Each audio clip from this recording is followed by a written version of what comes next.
Thanks for joining me on the second installment of the winter 2026 trip from the Bay Area to Chicago on the legendary California Zephyr. As we resume our eastward journey and leave the Reno Trench, you can see the Grand Sierra Resort, formerly the Reno MGM, and south toward Lake Tahoe and Carson City. The old joke is Reno is so close to hell you can see Sparks from there. And while the California Zephyr no longer stops at Sparks, it's still a busy yard for the Union Pacific. It's also home at the Nugget Casino Hotel with a great view of the trains, and it's adjacent to Victorian Square with the Southern Pacific train display and the Great Basin Brewery. Here's another eastbound Zephyr as seen from the Nugget. It's got the same standard winter consist as our train, consisting of 2 locomotives, a baggage car, a transition dorm, 2 sleepers, a dining car, a Sightseer lounge, a coach, and a coach baggage. I realized the first segment was pretty heavy on scenery, the Sierras, so it's time to take a tour of the train. Just past the dining car is my sleeping car. Here on the top level, there's roomettes 1 through 10. If you go down the stairs, you'll reach the baggage area. And just off the vestibule are the washrooms and the shower, and the accessible bedroom, which is essentially, on the left-hand side, a standard roomette, and on the other side, a large space for a wheelchair and an accessible washroom. Back down the hallway, you pass the vestibule, where you enter and exit the car, and the common luggage area and stairs that take you back upstairs, and you find roomettes 11 through 14, the 4 downstairs roomettes, as well as room 15, the family bedroom. Like the accessible bedroom, it spans the length of the car and has a window on each side.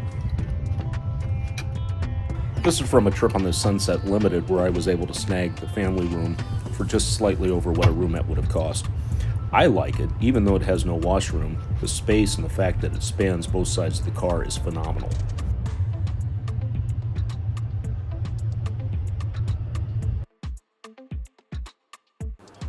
Here it is actually being used in a more family setup with my mom and my nephew.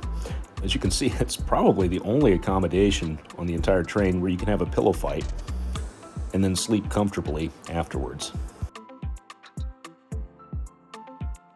Headed back upstairs, you have the 5 bedrooms, A through E. They've been covered pretty extensively by others. If you want to live extravagantly, you can put 2 bedrooms in suite. Another option is to book 2 roomettes across the hall from each other. Let my nephew tell you more about that. This is our first room. Now let's look at the second one. This is our second room. This is our second room. Okay.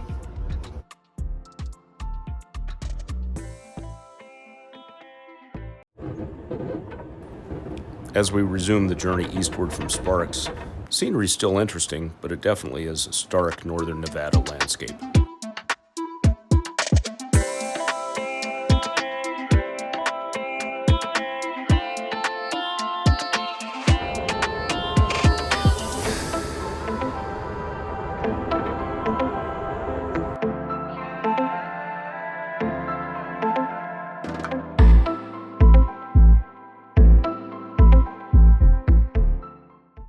If people have strong opinions about the family room, it's nothing compared to roomettes 11 through 14. I purposely chose downstairs, number 13, partially because I like the ride. It's a little less rough between Denver and Chicago. All roomettes have only one plug, a legacy of this car being built in the 1970s, so be sure to bring an extension cord. Mine's a 2-footer, has 2 plugs and USB ports. Everyone's got their own recommended list of goodies to take on the train. You can drink your own private stock as long as you keep it in the sleeper car, so I have a bottle of wine that came from the hotel in San Francisco. Also stopped at Trader Joe's to get a couple of snacks, a lemon, and a pre-mixed cocktail. I also print a timetable from the Rail Passengers Association site and always take a roll of white tape. Usually for me it's just a leftover roll of white hockey tape, but in this case I had to buy it at Target and it served as a convenient secondary drink holder. You never know what squeaks and rattles you encounter or what may need to be taped shut. Finally, if you're staying downstairs, bring a bottle of glass cleaner.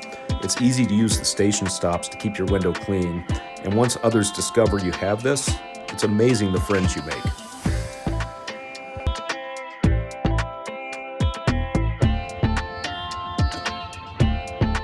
Well, greetings from Winnemucca. We're here not only on time, but about 19 minutes early. Would have loved to have had a pecan punch at the Martin Hotel. It's only about a block away, and it is Nevada's official state cocktail. But didn't want to miss the train. If you want to learn more about Winnemucca, Miles in Transit has a great piece on his Amtrak's Least Used Station series. It's worth checking out.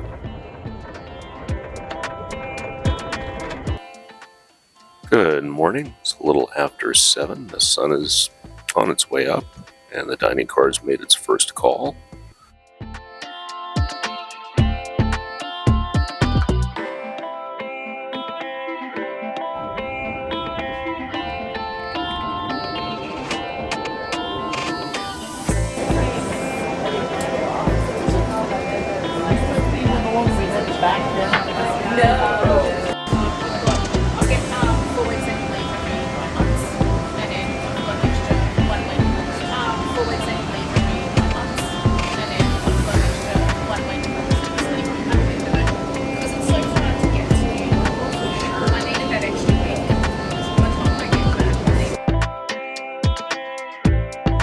After breakfast, I always like to grab a cup of coffee and come next door to the lounge car.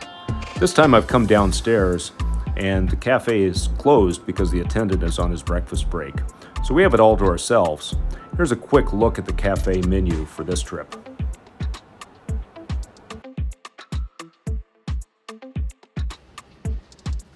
The other end is a series of tables that flank the tall windows. When this car was built in the 70s, this was the site of the downstairs lounge, complete with an electric piano. It's a lot more utilitarian now. Finally, at the far end, there is a washroom. It's often locked and unavailable, but on this trip, not only was the entire downstairs available, but the bathroom was in good shape and kept quite clean.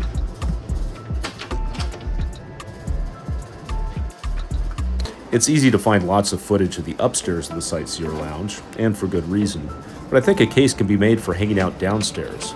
There's nothing like watching the stark landscape, the warm wintertime light streaming through the tall windows that stretch to the ceiling.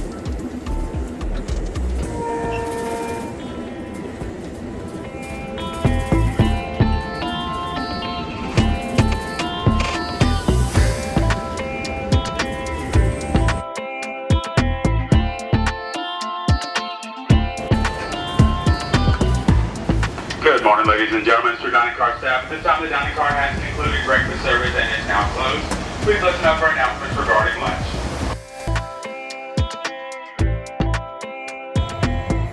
Heading back from the lounge car through the two coaches, you can take in the view from the rear window. On a wintertime train like this, when the coaches aren't that crowded, it's pretty easy to stand back here and not be in the way of others, and it does give you a different perspective.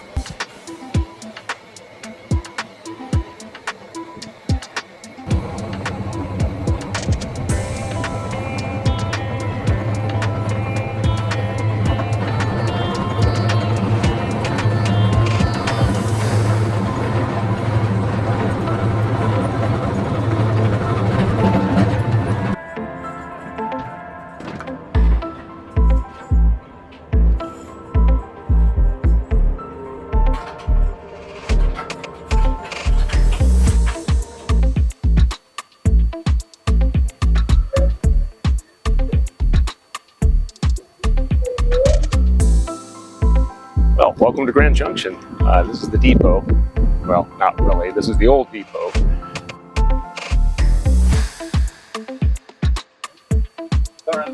Here's the station.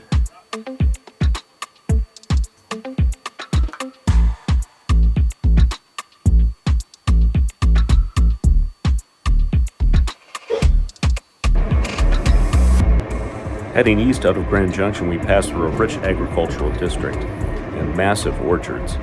These Palisade peaches that are grown here are famously sweet and juicy because of the high-altitude desert microclimate we're in. If you're here in season, generally June through September, definitely go to a produce market, or even better yet, take the U-Pick farm tour and pick some of these awesome peaches for yourself. And if you're only passing through at the right time of year, the little convenience store at the Grand Junction train station usually does stock the peaches. Be sure to pick one up, unless your fellow passengers have beaten you to the punch.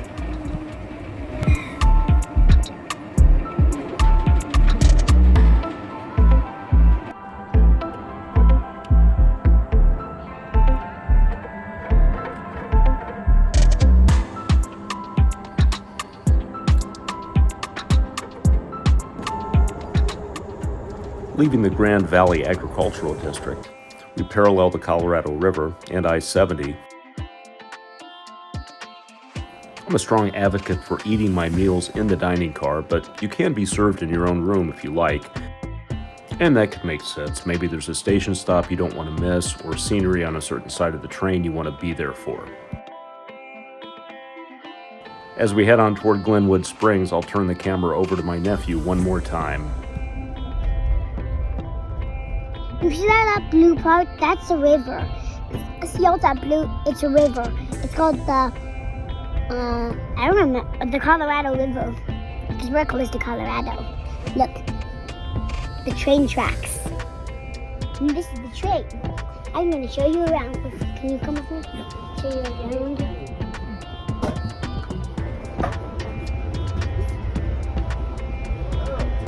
This is the coach wheel. Now watch this.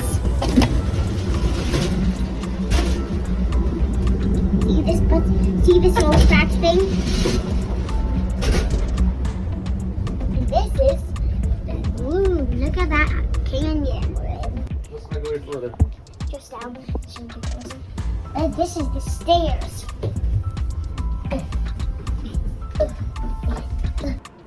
As I relax in the roomette after lunch, I want to thank you for joining me on this second installment.